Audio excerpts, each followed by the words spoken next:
Hello, everyone. Welcome to BuildingsNY Unlock's first inaugural virtual education.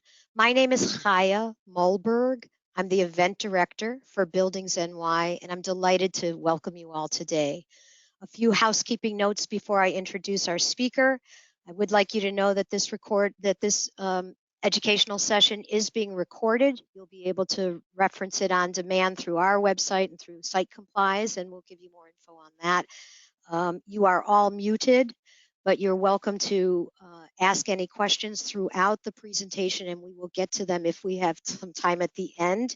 You will see at the top right of your screen a speech button with a question mark in it. Simply click on that and you'll be able to chat with us and write your questions in. So thank you again for participating in this educational seminar. I am very pleased to introduce Kristen Hariton. Kristen is the product marketing strategist for SiteCompli and is going to present today on mid-year NYC compliance issues. Thank you, Kristen, and welcome. Thank you, Haya. Hello, everyone. It's so great to be here today. As Haya said, my name is Kristen Hariton. I'm a member of the team at SiteCompli, and if you've heard of us, thanks so much for joining us. We're so glad that you're here today. If you haven't heard of us before, SiteCompli is the leading provider of property operation solutions here in New York City. So we help teams manage everything from local law compliance, both changes and responses, to performing better on-site inspections, and everything from enforcing standard operating procedures and protocols across your portfolios. And because we work with over 1,000 property management organizations, many of them, again, here in New York City, we're very well versed in New York City local laws and how they impact owners and managers. So today, what we're going to specifically focus on are some of the most recent local law changes and adjustments, and especially that were made in the wake of COVID-19. So as the city begins to reopen and as things possibly change at a very rapid pace, some of which we'll point out in the next few slides, we wanted to bring you up to speed on the most important things that you need to know when it comes to New York City local laws. So with that, I actually want to start with a little bit of a disclaimer of sorts. It's very tied into what's going on now. Everything that we cover today is accurate as of our live session. I actually went on this morning. I checked every city agency site and every news source that I knew to make sure that things we were going to discuss today were still relevant, still in place, and still accurate. That said, it is very possible that things may change in the near future. In fact, when we gave a webinar update in March with a lot of the, just recently made COVID-19 changes, we actually had to make an adjustment in our presentation an hour before we went live, which is not a bad thing. It's good that, all of us in the industry are constantly checking and making sure that we're on top of these changes. But that's really what I wanted to inform you of, is anything can change at any time.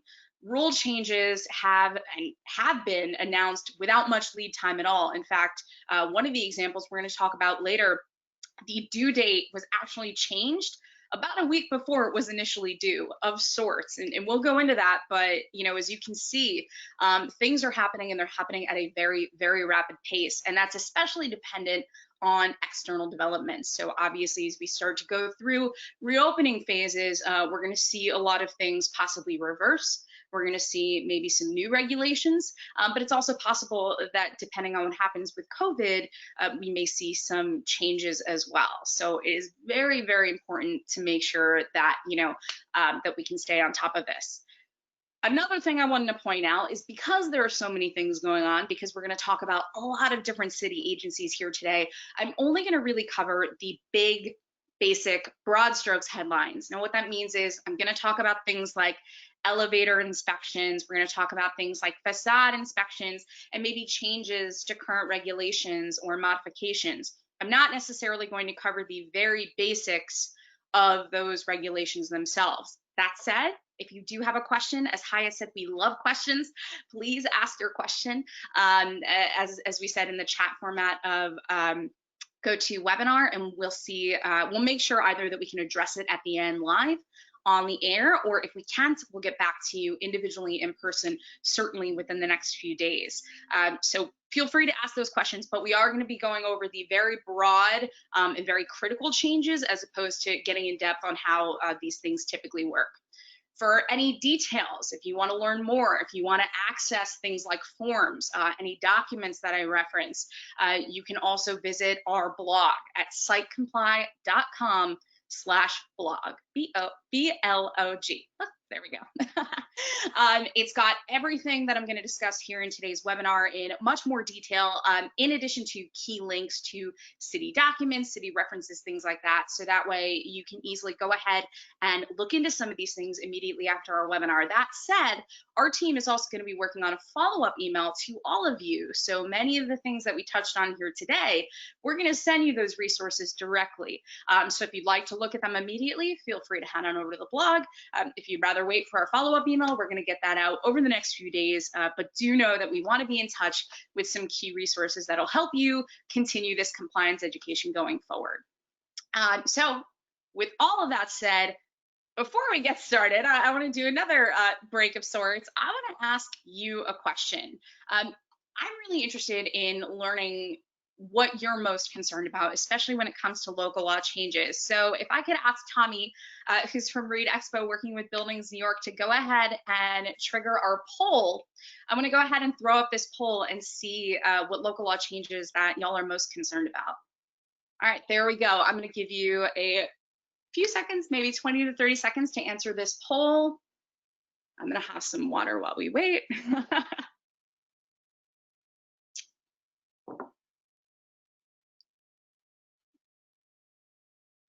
Yes, in case you're curious, this is a Rugrats cup. I am a child of the 90s. Very awkward waiting for the poll answers to come in, but all right, how are we doing, Tommy? I think maybe I'll give it a countdown. 9, 8, 7, 6, 5, 4, 3, 2, 1. Tommy, can we go ahead and release the results? Oh, all right. This is super interesting. Okay, so it looks like 37% of attendees are most interested in required filings. That's things like elevators, facades. We are definitely going to talk about those today. And also new violations issued during this time, 32%. So not a huge difference there. We're going to talk about some of those as well, some of those in regards to construction, which doesn't seem like as much of a concern as others, but we are going to touch on that because there are a lot of changes there. And we're going to talk about general COVID specific rules as well. In fact, that's what we're going to start off with. So if we can go ahead and take that poll away, I'm going to go into the next slide. And we're going to kick it off with some regulations that are specifically tied to mitigating the risk of COVID-19. So back in March, the Department of Health and Mental Hygiene released cleaning and disinfection guidelines for buildings. They actually released lots of sets of guidelines, but specifically one set for non-healthcare related buildings, so many office and residential spaces, that closely followed the recommendations of the CDC zone guidelines. And what these guidelines do is they basically address which cleaning solutions are appropriate, what types of PPE your staff should wear when they're, cleaning and disinfecting the space, and kind of how you go about that cleaning and disinfection process, what areas you should focus on. And mostly, in general, again, this is a pretty lengthy document. It's a couple of pages or so I'm not going into a lot of the details, but for example, you definitely want to focus on things like high trafficked areas. So any common spaces, entryways, things like elevators, things that are used frequently, as well as high touch areas in specific locations. So doorknobs, bathrooms, anything that has surfaces that are frequently touched. So those are things that are listed specifically in the DOHMH guidelines that you can definitely reference. But what I do want to say, and we actually got this question before the webinar, so I want to address this explicitly. The Department of Health and Mental Hygiene, or any other New York City agency that we are aware of as of now, they're not inspecting buildings for proper cleaning and disinfection. I want to be really clear with that statement.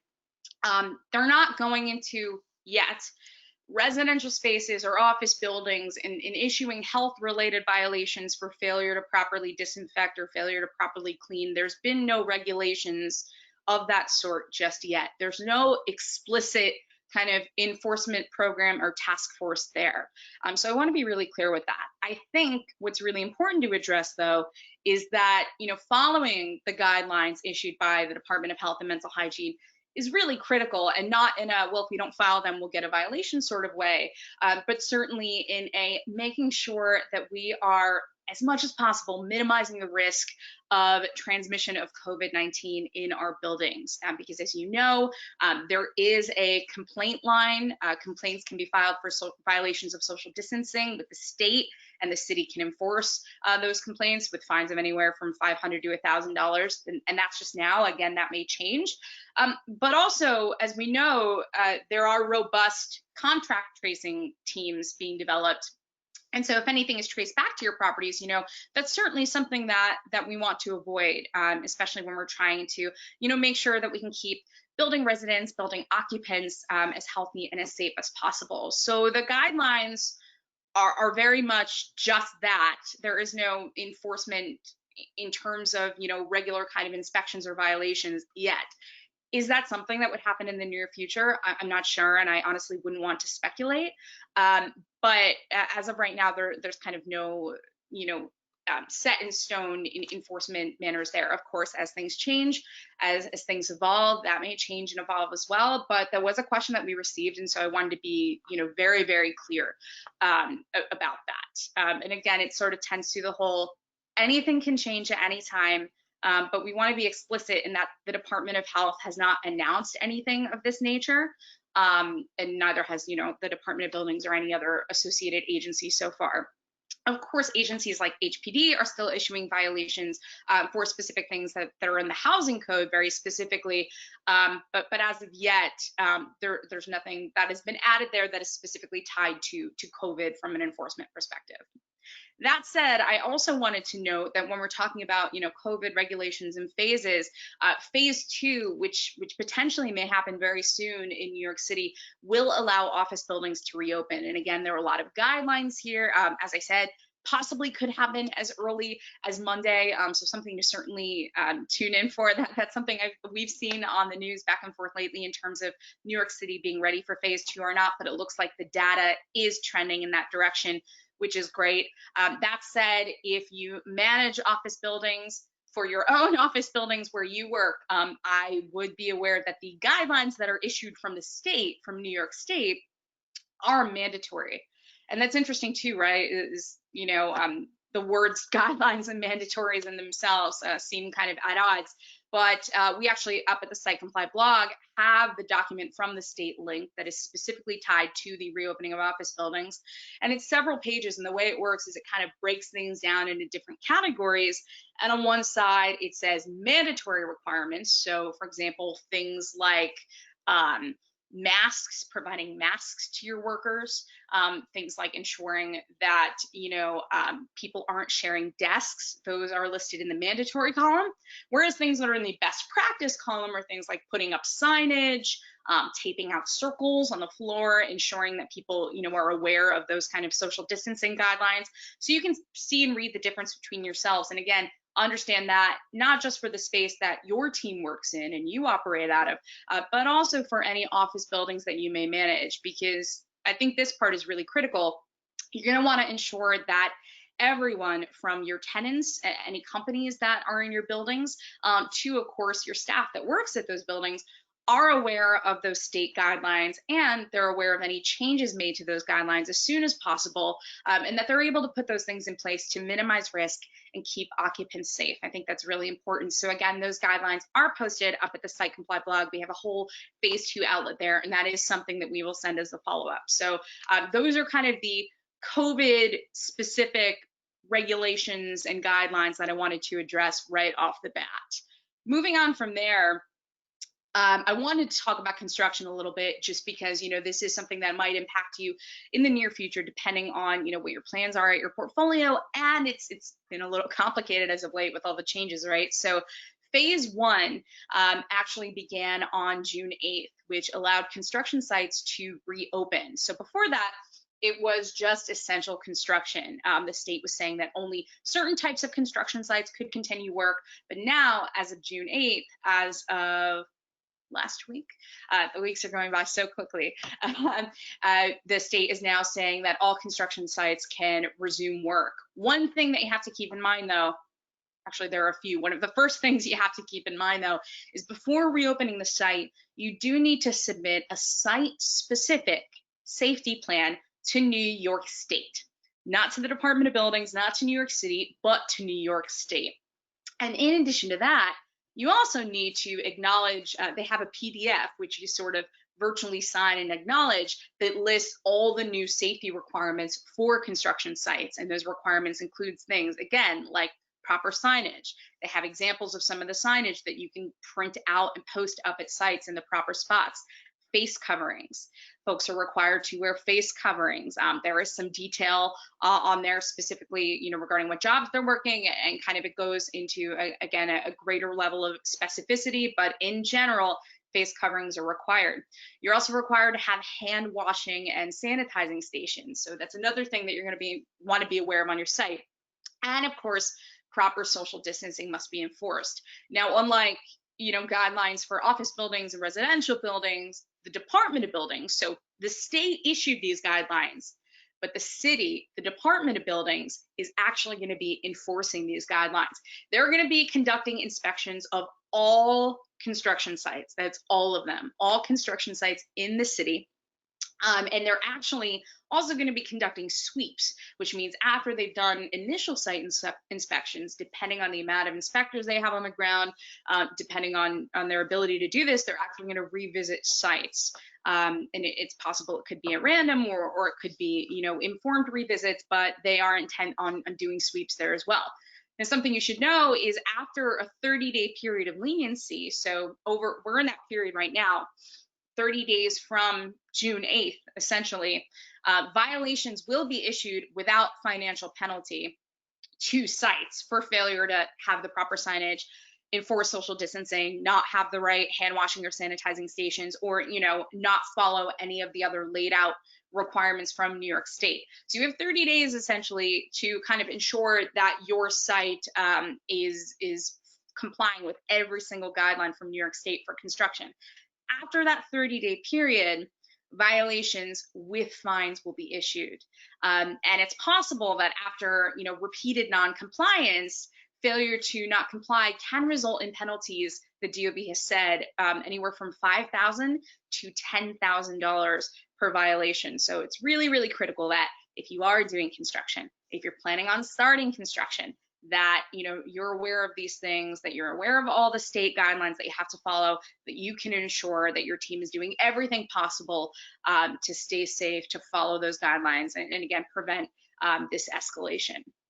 And on that point, I also think it's really critical to ensure that you're speaking with all the right people on your construction site, and for a number of reasons, for enforcement, and also because a lot of things have changed. So for example, there have been several recent updates to DOB Now Build. That, of course, is their online filing system. Many applications, PW1s, 2s, 3s, many other types of applications that used to be filed in person or through a separate system must now be submitted online. So they are no longer accepting a number of construction-related filings in person. That, of course, was a result of COVID. That could be something that extends long into the future, but it's really important that if you're working with code consultants, expediters, contractors, that you're having these conversations, that you understand not only what's going on at your site and ensure that your site is as safe as possible, but also that you understand, what things are being filing where, what you're specifically responsible for, so you can understand, what's going on and how changes impact the work that's going on at your property. So just wanted to very quickly drop that.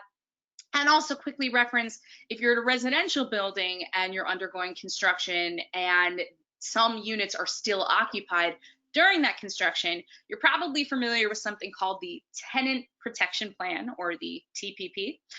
There have been some recent changes and updates to the Tenant Protection Plan.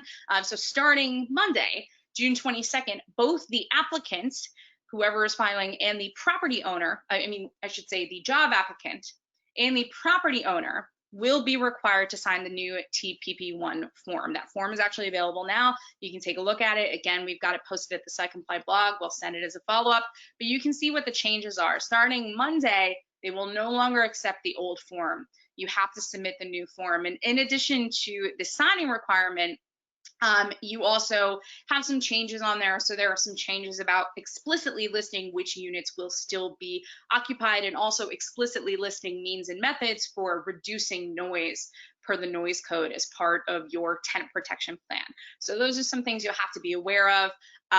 In addition to that, if you have a tenant protection plan, you must also distribute to all of those tenants and post the related notice to occupants, which informs tenants of the construction, informs them of the existence of this tenant protection plan. There's a new version of that as well. Again, it's at the SiteCompli blog, but make sure if you have to submit a TPP that you're aware of this change as well. And one final thing I'll say with this, again, if you're doing residential construction, you're probably familiar with this requirement, but if you have to submit a TPP, you also have to notify the Department of Buildings 72 hours in advance before construction starts. So that's a requirement that hasn't changed. Just be aware of that before you go ahead with any construction to buildings that still have those occupied units or apartments. All right, with that said, we're going to move on from construction and go into required filings and other regulations. I'm going to start, keep going with the DOB. I actually want to start with Local Law 87, which relates specifically to energy efficiency reports and retrofitting. So due to COVID, you can actually request an extension this year to file your Local Law 87 energy efficiency report if it's due this year. Of course, this year, I'll take a step back. Generally, energy efficiency reports are filed once every 10 years for buildings that require them. As a reminder, the requirement is still most buildings 50,000 square feet and up. That is different than Local Law 84 benchmarking. Local Law 84 benchmarking changed a little while ago. So in the last year or the year before, and that requirement was reduced to 25,000 square feet. So if you perform Local Law 84 benchmarking for your buildings, if you submit that data to the city, if you're required to do that, it doesn't necessarily mean that you're required to submit a Local Law 87 energy efficiency report. There are separate covered buildings lists for each. And of course, if you're a SiteCompli client, you can go ahead into your account and confirm what you're required to do for each building. If you're not, you can reach out to us too. We're happy to help walk you through that process. But I just wanted to point out the difference there, that Local Law 87 is very much, as of now, still 50,000 square foot and up. Of course, again, anything can change over the next few years. Also wanted to remind you that this year's due date, the 2020 due date of December 31st, is for buildings with a last digit of 0 as your tax block number. So if you don't have to file this year, then you don't have to worry about this extension process. But if you do have to submit your EER this year, and for reasons related to COVID, if you're unable to, or you believe you'll be unable to, if you can explain that via the guidelines set forth by the Department of Buildings, you may be able to get an extension.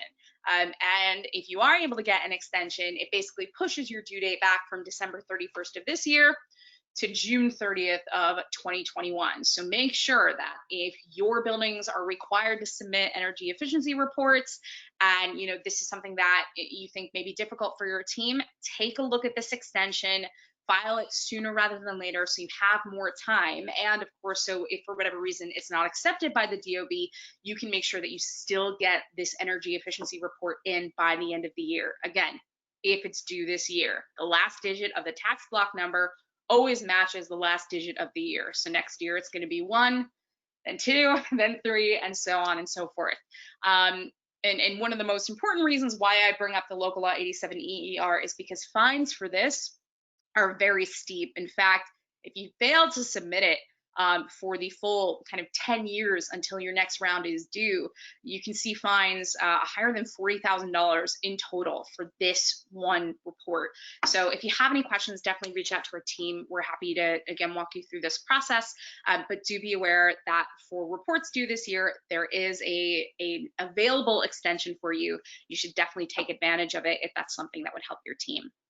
But let's move on to the more widely applicable Local Law 84 benchmarking. Again, this is regular energy data submission annually for the previous year. So it's typically due on May 1st. And this is what I was talking about way back at the beginning of our webinar when I said, things change as much as 1 week before an initial due date, right? So benchmarking annually is due on May 1st of each year. So this year, May 1st, the 2019 data was due to the Department of Buildings.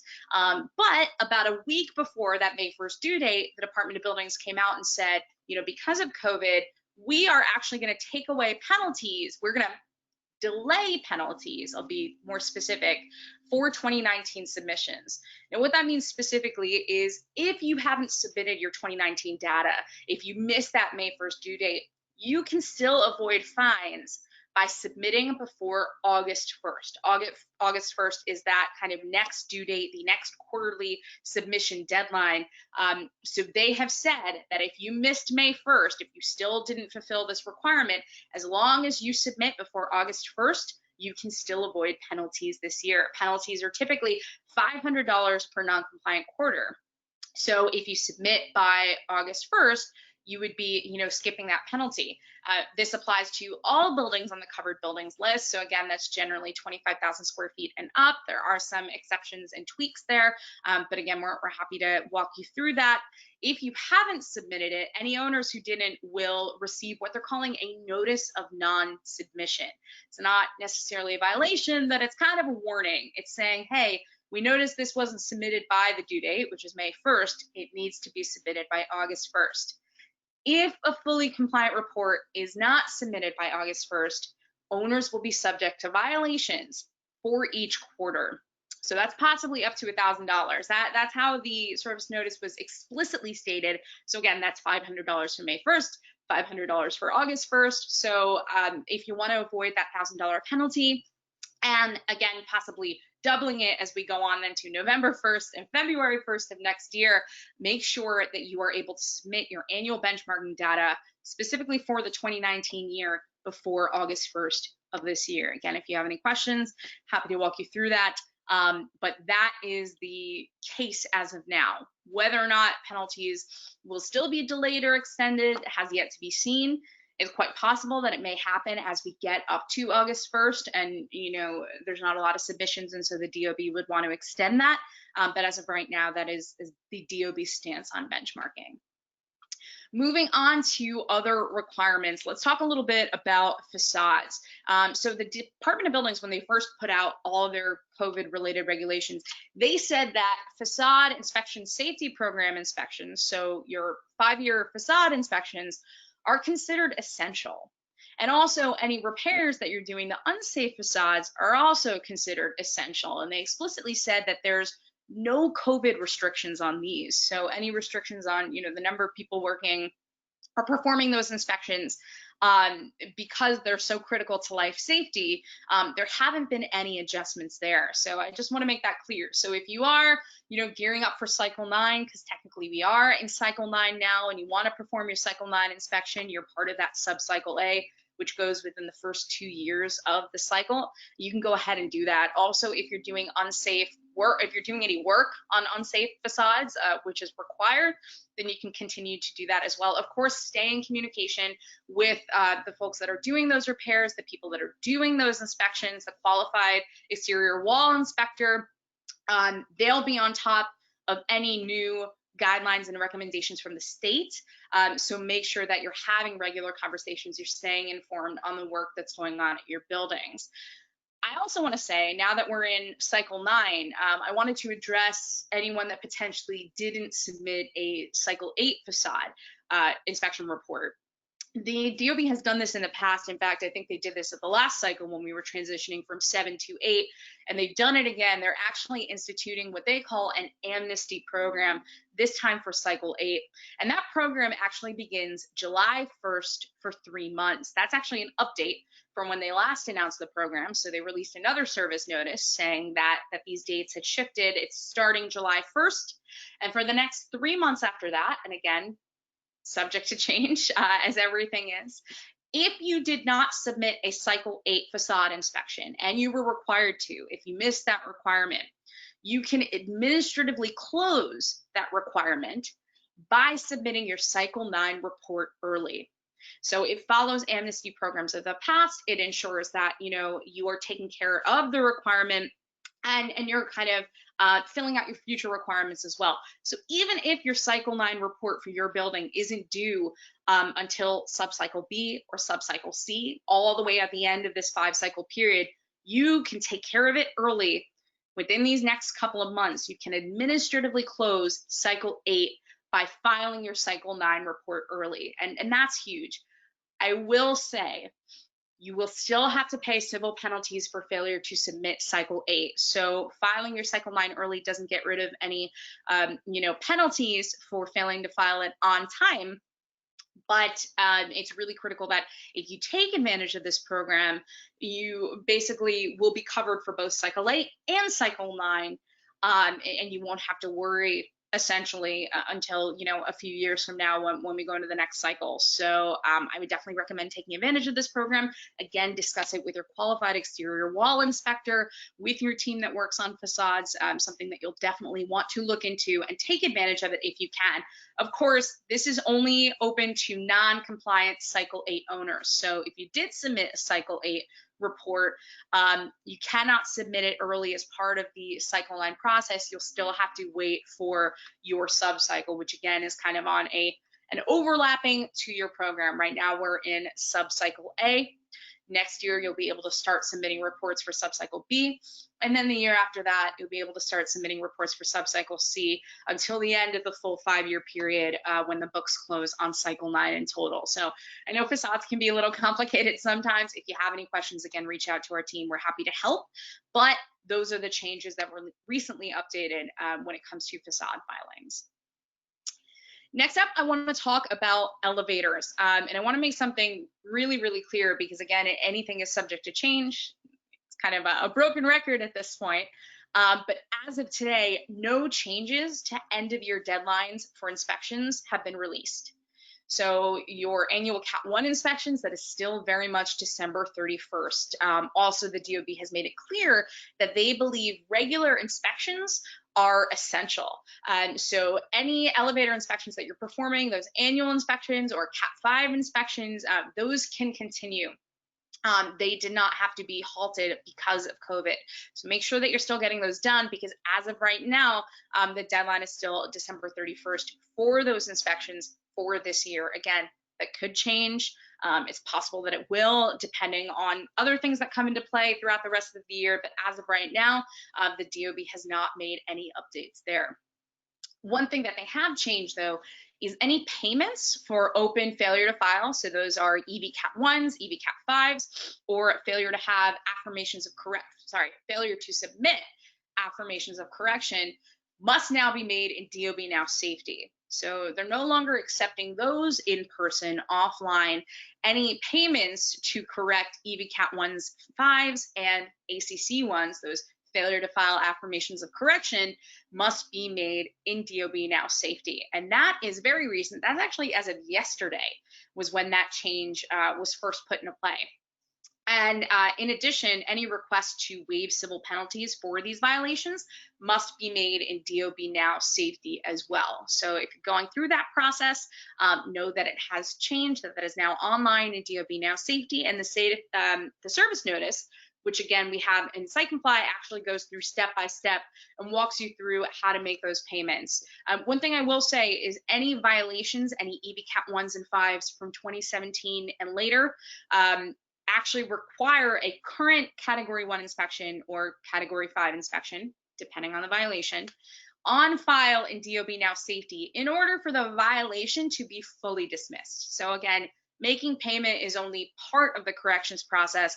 You're going to want to make sure that your inspections are up to date, that you have a current Cat 1 if it's an EV Cat 1, or a current Cat 5 if it is a Category 5 inspection on file in DOB Now Safety for the entire violation to be closed and set aside. So that's really important. But again, happy to answer any questions you have about that process.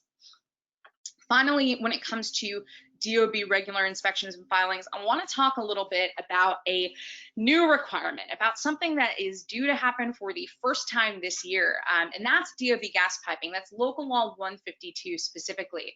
And again, as of today, as of this morning, although things very well may have changed in the last 36 minutes since we've been on this webinar, but as of our last check with the city, the due date for new gas piping inspections has not been extended. The first round of these required inspections is still due at the end of this year at December 31st for eligible buildings.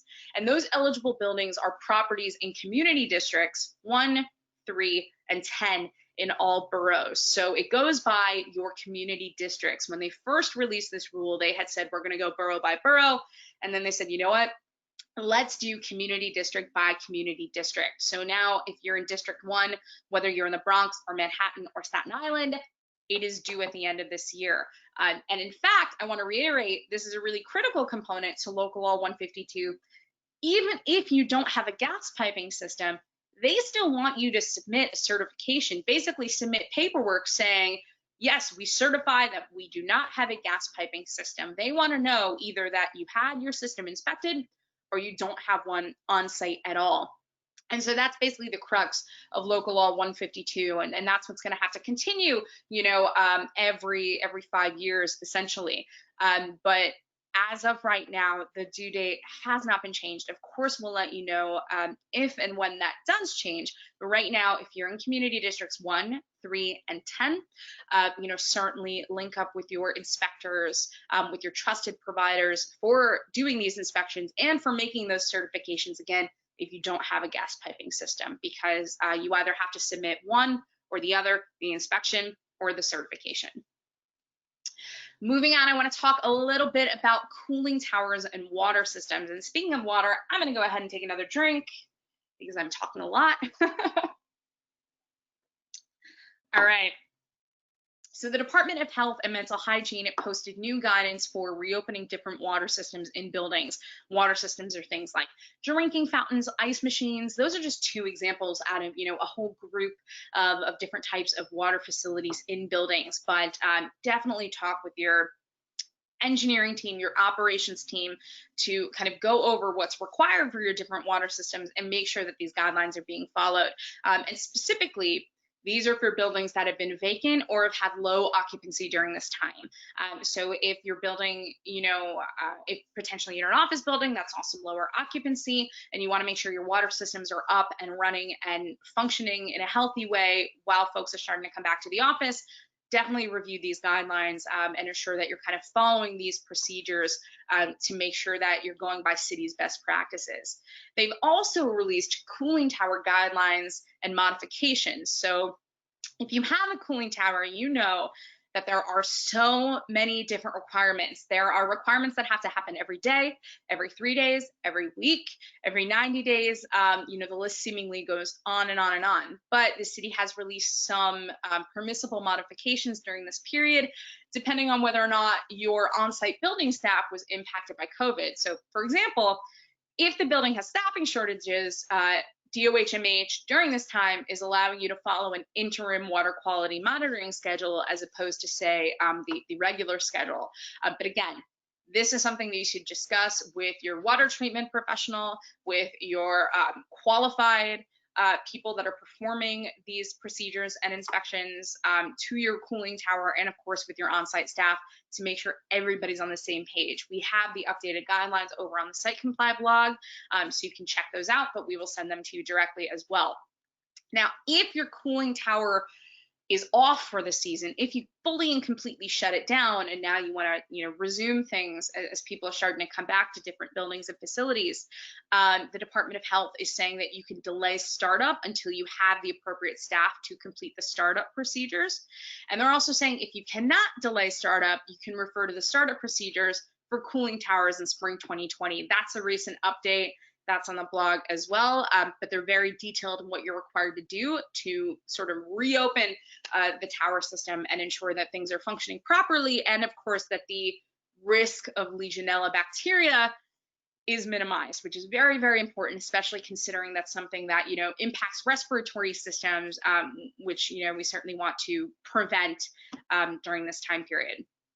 So that's what the updates are for cooling towers and different building water systems. Let's jump now to a different agency entirely. Let's talk a little bit about OATH and the ECB. And I want to be really clear because, we get a lot of questions about the ECB, the Environmental Control Board, and lately I've been referring to it as OATH, the Office of Administrative Trials and Hearings. And that's because this city has actually, I believe, last year or potentially even earlier than that, they went ahead and readjusted their systems again and kind of rebranded any of the agencies that had hearings under ECB under the broader and larger OATH umbrella. So that's really important. So in the future, if you're looking for ECB information, you may see it under OATH, and that's because, again, the city is recognizing it as OATH. They have kind of reorganized the way that they refer to hearings, and so we want to make sure that we're using those same terms as well. So just something to watch out for.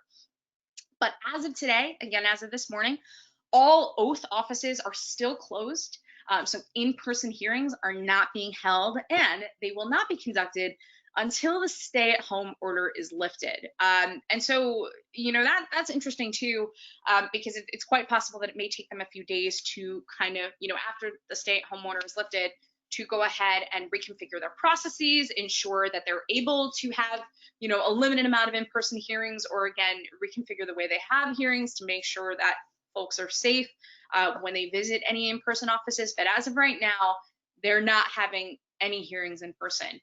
You can schedule remote hearings by phone, and you can actually do that pretty easily. They have different email addresses that go to each borough office, and you can write to that address. You can request a hearing by phone. You just have to provide them with some very specific information, just 4 easy pieces of information. And once you do, they can go ahead and schedule that hearing for you. You do have to request a hearing by phone if you want one before the hearing date.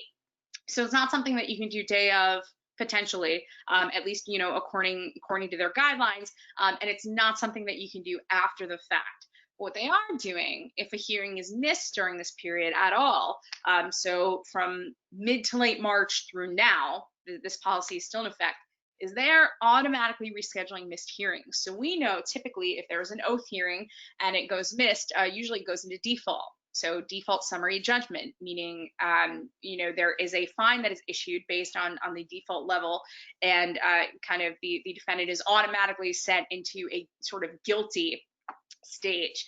But now they are not making any default decisions. They are staying default decisions and penalties, again, for now, and they're temporarily rescheduling, temporarily suspending their rescheduling rule as well. So any request to reschedule hearings will be granted. That's very different from their usual policy of you have to be within a certain date period. So they have changed a lot of their procedures in terms of missed hearings. And of course, again, since they're not having in-person hearings, they've given some more options as well. So you do have some options when it comes to OATH. You do have some flexibility, but again, as of right now, as when I last checked 45 minutes ago, they are staying those default decisions, and they will automatically reschedule any of those hearings that are missed. So keep an eye out for those rescheduled dates. Again, ensure that you're prepared because the offices could open up at any time, and you may want to have those hearings in person. But also, if you're ready to have a hearing, you can ask for one and make that request to have it on the phone as well. So those are your options when it comes to OATH and any hearings that you may be dealing with right now. I also want to really quickly address a change that I saw via HPD Residential. This was actually posted on the 16th, so that would be Tuesday. So a very, very recent change. previously, HPD was limiting inspections to what they called dire conditions, right? We were in heat season, so any heat-related complaints, any hot water-related complaints, anything else that they considered to be dire. Now, that language has actually changed. HPD has said that they are making inspections in response to complaints. That's different from saying that, they're not inspecting except for dire conditions. They're just prioritizing certain things. The things that they're prioritizing are lack of hot water, because right now we're out of heat season, but hot water is a year-round requirement, lack of essential services, mold, lead-based paint, window guards, and any re-inspections in response to property owner requests. So if you requested a re-inspection, if you did a violation dismissal request potentially, that is something that they may be prioritizing during this period. It seems that they, as an agency, have moved up to the next stage, and instead of saying we're only inspecting specific things, they've now broadened that scope. So because of that, and because this is also very, very recent, there may be more inspections. There will be more inspections from HPD, certainly over the next coming weeks and months, but that may also result in a larger number of violations. So we've seen, on the data side, that HPD violations were still being issued for, again, very specific things, sometimes still in the bulk that they were issued in the past, but right now, again, this change may result in more violations. So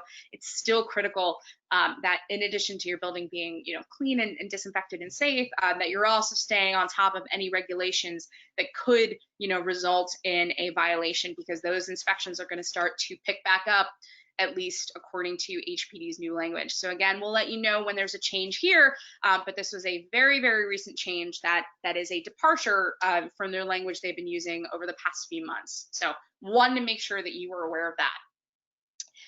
And the last agency that I want to address is the FDNY. And I think it's interesting because we've gotten a lot of questions about the FDNY, about how they're handling, permit renewals, about how they're handling, specific types of violations. There are so many things, obviously, that we all know that the FDNY and their administrative side manages and keeps track of and, deals with. But with all that said, they haven't specifically announced any policy changes. So unlike some of the other agencies, they haven't gone ahead and made, explicit changes in their documented and, publicly available information to say that, we're changing how we operate and here's how. They've done some soft changes, and I'll discuss them here, but I want to be really clear. So when it comes to the FDNY, we think it's for the best that you not only, consult with your team, you consult with your FDNY and safety consultants, but you also contact them directly so they can help you work through any specific questions you may have regarding a specific permit, a specific certificate of fitness, anything that needs to be removed, or of course a certain or specific violation. We think that's really important because they're really going to be the only ones that can give you a lot of detail on any process changes going forward for that specific instance. That's not to say that they may not make announcements for changes in the future. That's very possible. But they, for the most part, one of the great things they've done is, in addition to kind of implementing screening processes at MetroTech, so if you need to visit MetroTech, you can, although they are limiting parts of the service there, so be aware of that. They've also opened up 2 specific emails. So for violations, because they're not processing certificates of correction in person, or at least not until further notice, they now have a new email. It is curedesk, CUREDESK, at fdny.nyc.gov. This email address has been very responsive when we reached out to them about specific violations or any questions that we've had. So you can definitely submit your certificates of correction there. And they've also been able to work through any issues about email attachments or things that you might need help with when it comes to actually submitting that certification. So I would certainly reach out to them if you have any questions about a specific violation, or of course, if you want to continue to submit certificates of correction for any open FDNY summonses, notices of violation that you might have. Another email which we found to be very, very helpful and again, really responsive is the FDNY business support line. And that's fdny.businesssupport@fdny.nyc.gov. And this email is for more general business questions. And in fact, if they don't have the specific answers, what they've been able to do is put us in touch with specific people at the FDNY who can help answer those questions. So again, if it's about permits, if it's about inspections, certificates of fitness, if you have questions about FDNY requirements that are related to your business, to your building, you can contact this email address and they'll be able to help you out, or at least point you in the right direction. So the FDNY has opened these two great resources, both of which you can reach out to. Again, both of which we found to be responsive during this time. But of course, if you need help or direction, just let us know as well. But I would certainly, save these emails, make sure you have them handy, because I think they'll be great resources in the weeks and months to come for sure. Now, with all of that said, we've given a lot of updates for a really long time. What does the future look like? And the answer is, it is still up in the air. I've mentioned a lot of times that things can change. Again, it's very possible that things may change as early as this afternoon, or possibly even while we were speaking here together today. So one of the most important things is to stay updated, to make sure that not only are you keeping in constant communication with your team, with your advisors, but that you're staying on top of these local law changes, because they are changing at a rapid clip. And again, if anything changes in the direction of COVID data, it's possible that some things will revert, or different regulations will be announced. So it is more important now than ever to make sure that you are getting regular updates. With that said, I know that our team is actually going to be back here with Buildings New York again, presenting another webinar next month, the keys to better, faster on-site inspections and routines. And while we won't be diving into specific local law regulations, we are going to be talking a lot about some of the ways that New York City owners and managers are employing best practices to make sure that when they have people on site, they're able to do work more efficiently in a safer, better, and more direct way. So information is shared with all parties, and you're able to still get the things you want to do done in a fast, efficient manner. So we're going to be talking about that. But again, I think it's another example of making sure everyone on your team is in constant communication, because things are changing now more than ever. I'll also give another plug for the SiteCompli blog. Again, that is sitecompli.com/blog. You can visit there at any time. We have articles on all of these featuring different city documents, links, highlights, everything. And of course, if for whatever reason the question you need answers for are not there, hopefully we can get to some now. I know we have a few minutes, so we are going to try to answer some questions. But you can also reach out to us at support@sitecompli.com, and our team is always happy to answer any questions you may have there. So with that said, hi, there's some questions that we want to go ahead and take a look at. Yes, thank you very much, Kristen. I wish we were in a session we could all say thank you. It was amazing, a lot of information, clearly laid out and easy to follow. I believe we'll be sharing the deck with everyone. We do have some questions, and I think the maybe best thing to do is take them in the order of which they were given. I would like everybody to know that we will be able to follow up. Kristen will actually be able to follow up directly with you if you've asked a question and we don't have time to get to it today. So I think, and I thought, well, I would tell you the ones that popped up a lot, but there wasn't anything that popped up. People's questions, there seemed to be a lot around who's responsible for doing some of these things, but really kind of just going in order. Marco wanted to know if there's any news on when HPD dismissals will start again. Yeah, that's a great question, Marco. Thanks for asking it. So according to HPD's most recent language, they have said that owner instigated inspections basically will be part of this kind of newer wave of HPD inspections that will be happening, this broader opening of HPD inspections.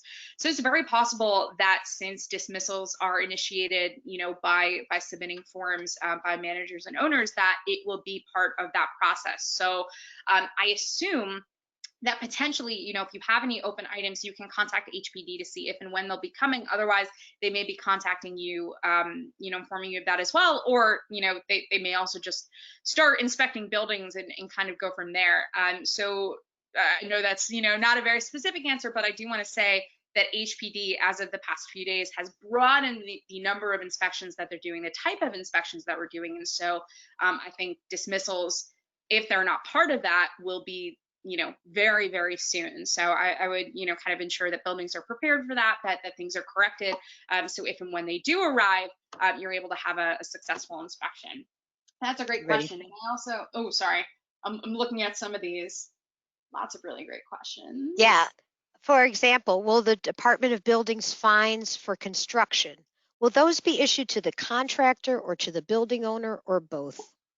Oh, that's a really great question. I mean, I can say anecdotally, I've seen that violations have been issued to the contractor a number of times. I've also seen DOB construction related violations issued to the owner. The one thing I want to say about that kind of relationship, and an interesting turn we've seen over the past few years with, name respondent specifically for DOB related violations, is even if a violation is issued to a contractor, it's issued at the owner's building, right? And so what the DOB has done is in the past few years, they've instituted a number of enforcement programs and a number of regulations, anything from, they've even explicitly stated that if violations go uncorrected, at specific sites, permits may not be issued for that site or possibly for that owner.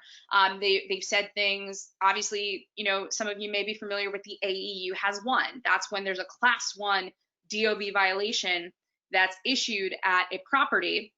It might be potentially to another name respondent, could be for a tenant, could be for, again, a contractor, anyone that's at the building.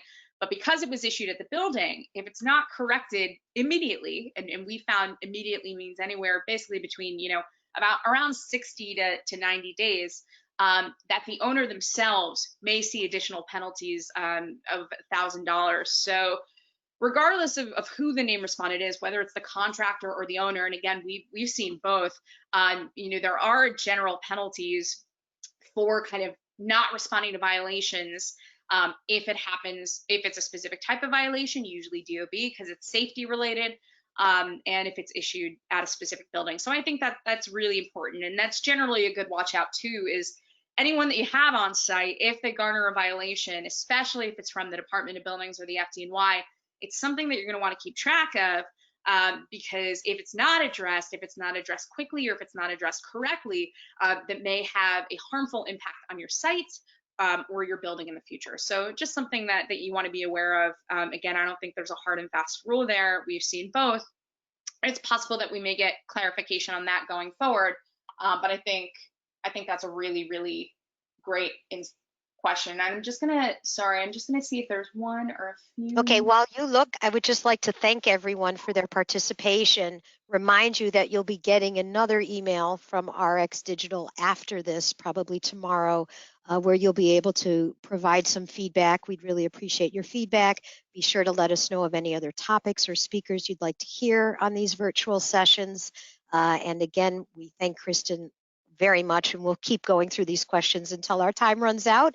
And don't forget to come back next month to hear her speak again. And in between that, next week on June 25th, we have a virtual education sessions on the new realities of managing rent-regulated apartments through post Housing Stability and Tenant Protection Act, HSTPA. So we hope to see you for that. Did you find one that speaks to you, or shall I keep going? I did. I found two questions, Please. actually. I think hopefully I have time to answer both of them. But also we want to thank, Haya and her wonderful team at BuildingsNY for having us here, for hosting us as part of this webinar series. We're excited to see you again in a month. But until then, if you have any specific questions, support@sitecompli.com. Don't hesitate to reach out. I will also be addressing these questions that we received today that I haven't answered live over the next few days. So once we, make sure we have everybody's email addresses and get that all lined up, I'll be reaching out to you directly and giving you some more information, hopefully. I do want to answer two specific ones, though. I did get a question that says, how do we know if we're required to file Cycle 8 or Cycle 9 facade inspections? So if you have a building that is 7 stories and up, they're required to submit regular facade inspections, part of the facade inspection safety program.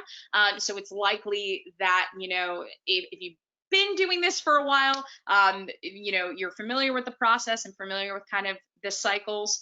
But if you're not familiar with the cycles, then you should know that anyone that was required to submit for Cycle 8 will also be required to submit for Cycle 9. So it's generally kind of one of those all or nothing positions. Again, the only exception is that if you missed your Cycle 8 filing, the DOB is allowing you to essentially file it late, still pay a penalty, but then that filing will cover your cycle 9. So it will kind of like cover both of them. That's typically what happens with amnesty programs. But again, 7 stories and up.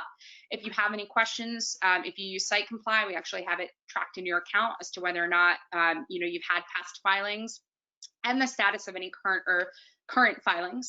But if you do have any questions, support at SiteCompli.com. We're happy to answer any questions about your specific building. One other thing that I want to address: does the new TPP1 need to be submitted if we already submitted the old TPP, or is the old TPP still effective? So based on the service notice, I believe this is essentially, it shouldn't have to be kind of a go back. If your construction is ongoing, if it has been ongoing, you should be able to, you still have that TPP1 in place, so that still kind of holds sway. But for any construction that basically needs to submit a TPP1 as part of their new application, as part of their new process, then they'll have to use the new form. Otherwise, anything that's still existing should still be effective. One thing I do want to say, though, that isn't really clear, and so actually I would like to get some clarity from the DOB and HPD on this, is we know that you have to notify the DOB if you're starting construction 72 hours before you're starting construction, at least in those buildings that require TPP1. I'm not sure if that applies to this COVID restart. If I'm being extra careful, I always assume an error of kind of, an over judgment of saying like, yes, I would want to notify the DOB that we are resuming construction on this site that has, tenants and occupants still in it. But, they haven't made any like COVID specific clarity or languages, given that now as of June 8th, you can essentially like restart the construction that you may have already had ongoing. So I want to point that out. I haven't seen any clarifications there, but that's something that we can always look into, and hopefully we'll get more information on, if there's a general broader request for clarity. Well, I'm already 2 minutes over. Yeah, unfortunately, we are out of time. We have taped this. It's a lot of information, and it's so topical and relevant for what's happening right now in our world with COVID, with buildings coming on, and different phases happening. We thank you so much, Kristen and SiteCompli, and everyone who's participated. Thank you very much, and we hope to see you at our next session. So good seeing you virtually. Thank you. Bye.